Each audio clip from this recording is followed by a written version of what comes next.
नमस्कार दोस्तों, बहुत बहुत स्वागत है हमारी यूट्यूब चैनल पे। आशा करता हूँ सब अच्छे होंगे। 10:52 है और निफ्टी 50 और इंडेक्स में ज़्यादा देखें तो बहुत ज़्यादा चेंजेस तो नहीं हुए हैं। तो सबसे पहले लास्ट तक जरूर बने रहिए कि मेरा वादा है, जरूर कुछ ना कुछ सीख के जाएंगे आप। तो हमें एक स्टॉक सिलेक्शन करना है। स्टॉक सिलेक्शन करने के लिए जो जो चीज़ें हमने पहले भी आपको मैंने बताया है वो सारी चीज़ें देखनी है। एक ऑप्शन चेन डाटा देख के हमें एक स्टॉक सिलेक्शन करना जो वन साइडेड हो, एक तरफा और जिसमें वन साइडेड मूवमेंट हो। देखो, मैं इस चीज को नहीं कहता, लेकिन अगर आप अच्छे से चीजें सीख जाते हो, स्टॉक डायरेक्शन पकड़ना यानी डाटा रीड करना और प्राइस सेक्शन से यानी एंट्री और टारगेट सही जगह पे लेना, तो आप अच्छे से कर लेते हो। सबसे पहले मैं आपको ये चीज बता दूं कि सबसे बड़ी गलतफहमी और ये होती है कि आपको ऐसा लगता है कि आपको सब पता है मार्केट में और आप ट्रेड भी अच्छा कर रहे हो, बट आप प्रॉफिटेबल नहीं हो। देखो, सबसे पहले मैं ये बता दूं कि स्टॉक मार्केट में कोई नया है उसको भी यही चीज लगता है कि उसको सब पता है, कोई को 5 साल हो गए उसको भी यही लगता है कि उसको सब पता है, क्योंकि इसके एक्चुअल में कुछ वही नहीं है कि आपको कितना पता होना चाहिए। कोई चैप्टर वाइज तो है नहीं कि आपने 10 चैप्टर कंप्लीट किया और आपने बोल सकते हैं हाँ मैंने पूरा कंप्लीट कर लिया, मुझे सब पता है। तो स्टॉक मार्केट आप जहां अभी हैं, 2 साल बाद जब पीछे मुड़ के देखेंगे तो आप सोचेंगे कि वहाँ उस टाइम पे तो मुझे सारी चीज़ें पता ही नहीं थी। ये अपना खुद का एक्सपीरियंस बता रहा हूँ कि मैं कितने 2 साल बाद अभी जैसे लग रहा था 2 साल पहले कि मुझे सब पता है, बट आज मैं पीछे देखता हूँ कि यार उस टाइम पे मुझे ज़्यादा कुछ नॉलेज ही नहीं थी। जहाँ पे अभी स्टैंड कर रहा हूँ, शायद आने वाले 2 साल बाद फिर मैं पीछे मुड़ के देखूँ तब पता चले कि मुझे उस टाइम पे तो कुछ पता ही नहीं था। तो सबसे पहले एक्सप्लोर करना यानी और नॉलेज करना, एक्सप्लोर करना, जहाँ से जो मिल रहा है समझना, वो करते रहना चाहिए। कभी ये नहीं समझना चाहिए कि मुझे तो सब पता है, मैं क्यों किसी को सुनूं, क्यों किसी को समझूं, मुझे तो ऑप्शन चैन पता है। शायद क्या पता उसमें और भी कुछ चीज़ें यूनिक हो। Why liner, why open interest, ये तो होता है, लेकिन उसको कैसे यूज करना हो, ये सारी चीज़ें।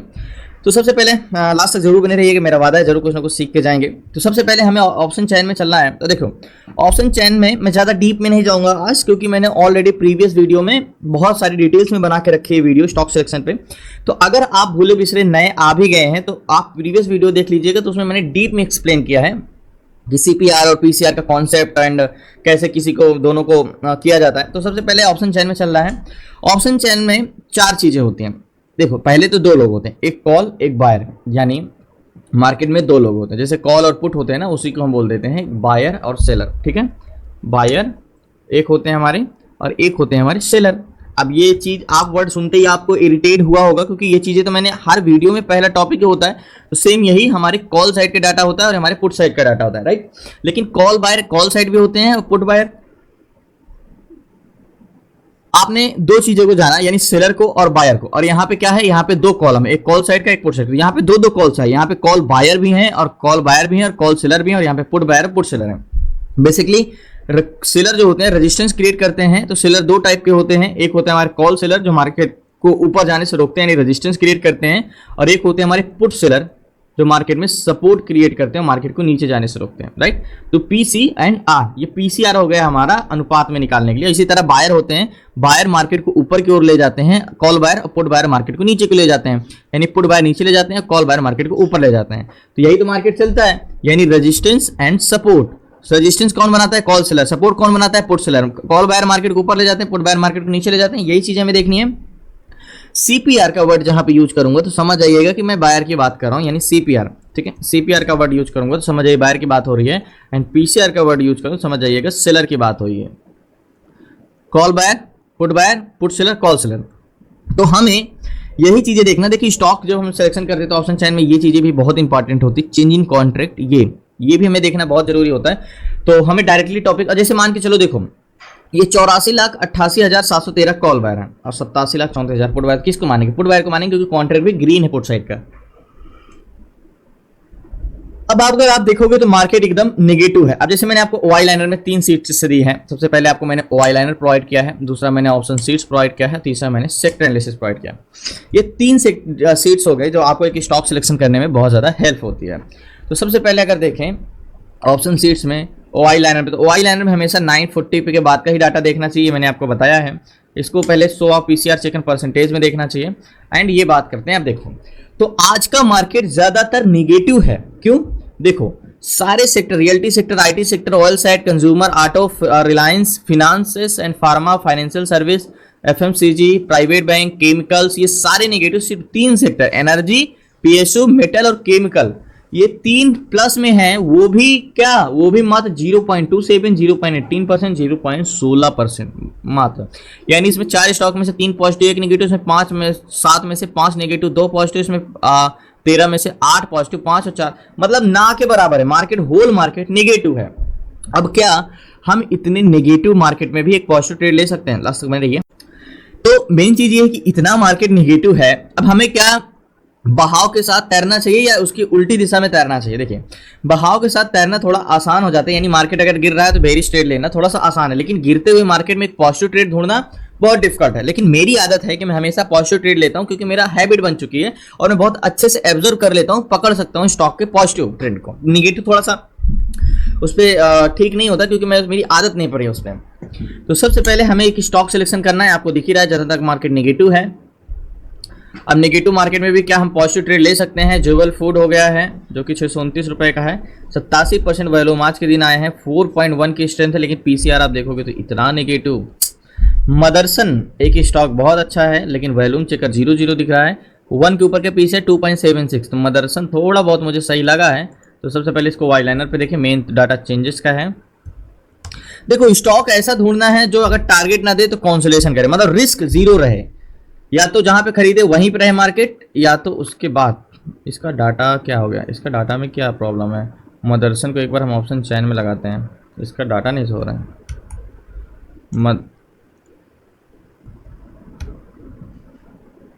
ओके, ये हो गया मदरसन। कॉन्ट्रैक्ट पूरा ग्रीन 2300 5000 वैल्यूम था, लेकिन कॉन्ट्रैक्ट का ग्रीन नहीं है, तो छोड़ ही देते हैं। सपोर्ट भी मजबूत है देखो, बट ट्रेड नहीं कर सकते हैं। एक एयू बैंक है जो कि 0.93 का पीसीआर है और 2.71 और 2.15% बायर आ जाए हैं, 5% सेलर। तो एक देख लेते हैं। वैसे मैंने क्या बोला कि आज के दिन ट्रेड कर पाना थोड़ा सा बुलिश बहुत डिफिकल्ट है इतने नेगेटिव मार्केट में। तो इसमें अगर आप देखोगे तो मार्केट में थोड़ा सा पीसीआर कॉन्सोलेशन कर करके बढ़ रहा है। बायर की बात करें अगर, तो बायर 940 के बाद देखें तो बायर घट रहे हैं, तो यहाँ पे हम ट्रेड कर नहीं सकते।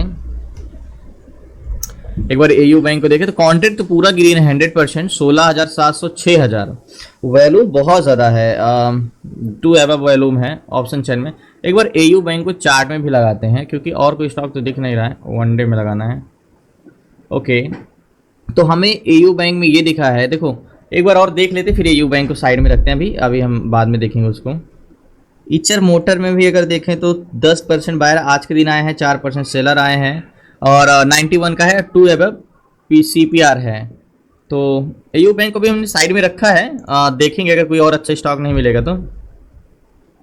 मेन चीज़ स्ट्रेंथ, इस पीसीआर इसमें बहुत अच्छा ग्रो कर रहा है। देखो ईचर मोटर में सेलर बढ़ते ही जा रहे हैं, लेकिन अगर यहाँ पे देखोगे तो बायर स्टक हैं, 940 पे लगाएं तो बायर स्टक हैं। लेकिन एक चीज़ ये है कि अगर बायर नीचे गिरे तो स्ट्रेंथ तो ऑलरेडी है। एंड इसको हम एक बार चार्ट में देखें ईचर मोटर को, ये हमारा कल का पहले का टारगेट का लिया हुआ इसमें ट्रेड है Eicher motor. Okay, 5 minute time frame में लगाएं तो देखो ये स्टॉक क्या कर रहा है, ऊपर से आया है नीचे की ओर गिर रहा है, लेकिन इसमें सेलर इसको फिर भी गिरने नहीं दे रहे हैं, लेकिन इसमें लोग अब खरीदने वाले जो थे वो इंटरेस्ट खो रहे हैं। तो रीजन क्या है? स्ट्रेंथ तो था है, होगी नहीं, तो कंसोलिडेशन होने के चांसेस ज़्यादा हैं। और सीएल टेक हो गया, एयू बैंक ही 2 एबव सीपीआर है। एंड एयू बैंक की अगर बात करें तो अगर हम वनडे टाइम फ्रेम में हॉरिजॉन्टल जोन लगाएं तो कॉन्ट्रैक्ट तो ग्रीन है एयू बैंक में, और हॉरिजॉन्टल जोन की बात करें तो फिर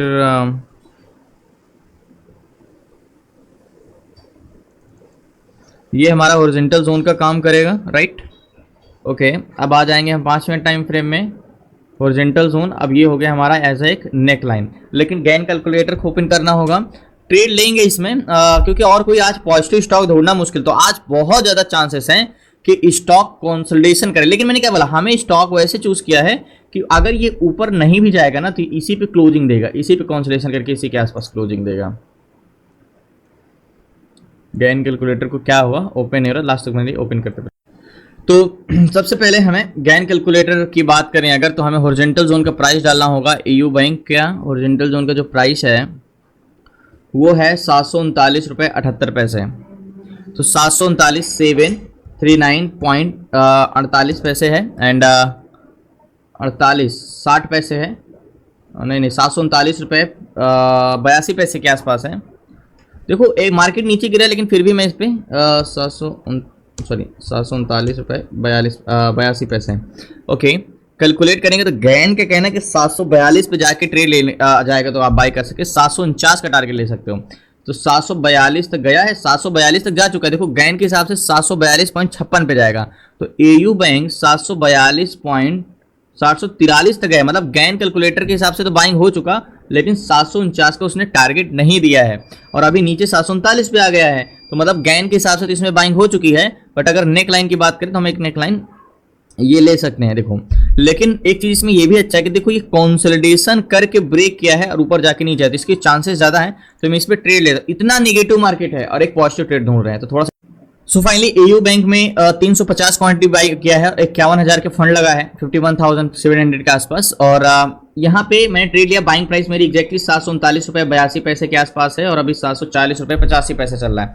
अब इसमें दो चीजें, 350 क्वांटिटी सुनने में थोड़ी बड़ी लग रहा है लेकिन ये 50,000 का ही अराउंड फंड लगा है, 51,000 के आसपास, क्योंकि 60,000 से कम ही रखता हूँ फंड और 40,000 से ऊपर, मतलब इसी दोनों के बीच में फंड रखा है और इंट्राडे के लिए इतना सफिशिएंट बैलेंस होता है। अब बात कर लेते हैं वन डे टाइम फ्रेम में टारगेट की। टारगेट दो तरीके से लिया जाता है, क्लासेस में मैंने आपको बताया है।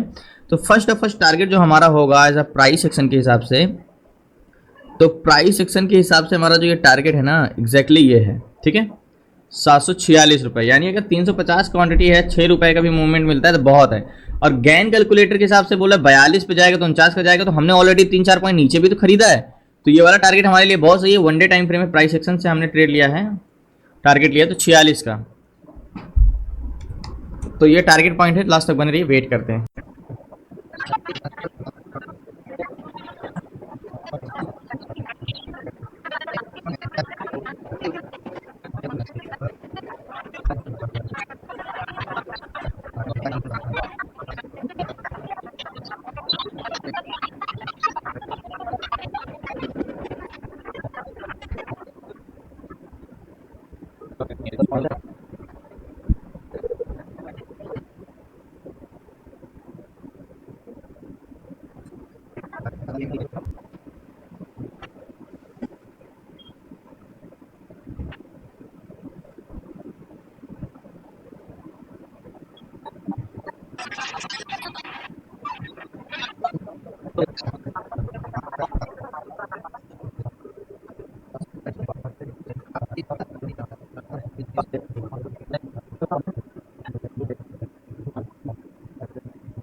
तो फाइनली 1:07 है और अभी भी कॉन्सोलेशन करा है। तो इतना मार्केट का दबाव है नेगेटिव होने की वजह से मैंने बोला या तो ये कॉन्सोलेशन करेगा तो टारगेट देगा। वैसे लास्ट 41 तक गया भी था, तो वेट कर लेते। अभी 1:07 है, अभी तो कम से कम 1.5 घंटे रुक सकते हैं, तो इंतजार।